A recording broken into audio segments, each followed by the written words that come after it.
So there was an article, I believe last week, published by Bucky Brooks, who is a former NFL player and NFL scout currently.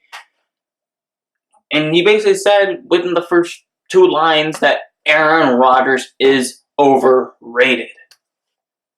Now, do I believe with that? Do I believe that? It depends on how you look at it. If you believe that he's the number 1 quarterback, then I would say, yes, he is overrated. But I don't believe that he's the number 1 quarterback overall. I believe he's probably top 4, top 5. He's not top 3. Maybe 4th or 5th best quarterback in the league right now. But that's me. So I believe, therefore, he is overhyped, as viewed by the media or by other people as, quote-unquote, not the GOAT, but the greatest quarterback we've ever seen. In that sense, I believe that he's overrated by the media, and from my perspective, overhyped in general. And I'm not saying that Aaron Rodgers is bad. I'm not saying that he's bad. I'm not saying that he's decent. I'm saying he's good. He's great, but he isn't the greatest quarterback I've ever seen. He has talent. He is a great quarterback. But he's not the best quarterback ever. To me, does he pass the eye test as a great quarterback? Yes, definitely. Is he a future Hall of Famer? Yes, for sure. But guess what? Talent on that level will get you the eye test pass, a future Hall of Fame jacket. It will get you all that. But guess what? In the end, intangibles, that's what it is, intangibles, get you wins. It'll help you win. It'll get you wins. And ultimately, wins get you to that GOAT status. Look at Michael Jordan. He had all the talent. Look at Tom Brady. He had all the talent. But guess what? They had the intangibles. They had that leadership ability. They had the adaptability. Michael Jordan especially, switching coaches, going to Phil Jackson, buying into that system of not being the only guy, sharing the rock, doing all that stuff. Kobe Bryant doing the exact same thing. All that adaptability and all these intangibles helps them get to that quote-unquote GOAT status. And that's when you can actually have a debate between who is the greatest of all time. And for me, like I said before, you need to combine that talent, which will get you into the Hall of Fame, for sure, and the intangibles, which will get you, combine that together, and you'll get that GOAT debate / status.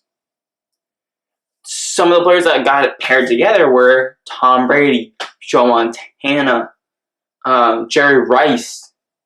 All had the intangibles as well as extreme talent. But then you look on the flip side, when you only have talent, you have players like Dan Marino, Michael Vick, Randy Moss. Which is why they could never win, because they didn't have the intangibles. And when you only have intangibles, great leadership, great charisma, all that stuff, great adaptability, great implements, great all that stuff, but you don't really have the talent there, you get players like Tim Tebow. You get players like Tim Tebow. Now, the only exception that comes to mind with all this stuff is Barry Sanders, but that wasn't his fault. It was part of the organization's fault. In this case, it's not the organization's fault. It is Aaron Rodgers, because he has all the talent in the world.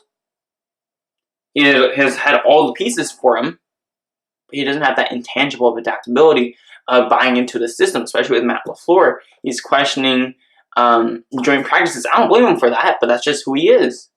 He questions things. He's not full on board. He doesn't buy into the system. He doesn't buy into a whole lot of things.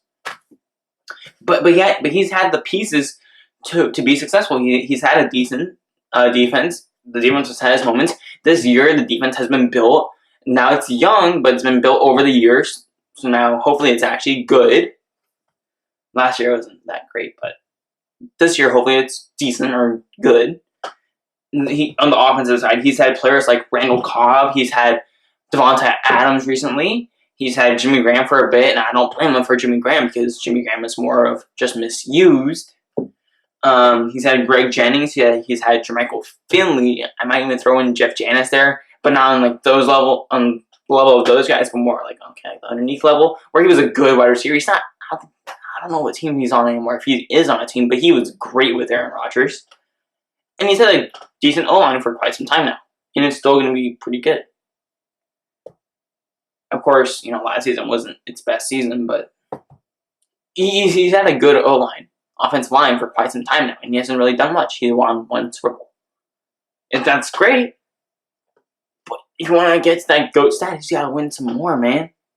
You got to win something meaningful, like some playoff games, and at the ultimate level, a Super Bowl. He hasn't won a Super Bowl since 2011, and with the player of his caliber, his talent, we gotta expect that he wins more than one by the end of his career. And it all comes down to, like I said, intangibles. You cannot tell me that he can't be like Deshaun Watson, who has had a crappy offensive line for his whole career and has found ways to get into the playoffs and actually compete. You can't tell me that he can't be like Patrick Mahomes, who has had a horrible defense last year, one of the worst defenses last year. Granted, they had at least a decent pass rush, but overall horrible defense. You can't tell me that he can't lead the team to be one of the top offenses in the league, like Patrick Mahomes did. You can't tell me that he can't do that. You can't tell me that he can't be like Russell Wilson, who this past year still stuck into the playoffs in the NFC, the same conference as Green Bay Packers, as a wild card team. So he didn't just win his division. He fought his way into it, unlike Aaron Rodgers, with a horrible offensive line. A horrible one. Now, they kind of did get their act together, but it was still pretty bad. And a pretty bad defense. It wasn't great. It wasn't like the Legion of Boom. It was between decent and bad. It was like right there. Around that area. You can't tell me that he can't be on some level like those quarterbacks, because he's better than them, aside from maybe Patrick Mahomes at this point. But he's better than Deshaun Watson. He's better than Russell Wilson. So you can't tell me that he can't make the playoffs with the team that he has right now. You can't tell me that. But he won't, because he doesn't have the intangibles. He does not have the intangibles. And once he proves that he can adapt to the way that the league is going to, and adapt to what his coaches want him to do, I'm sorry, I just don't think that he'll win another Super Bowl. And to me, that makes him overrated / overhyped.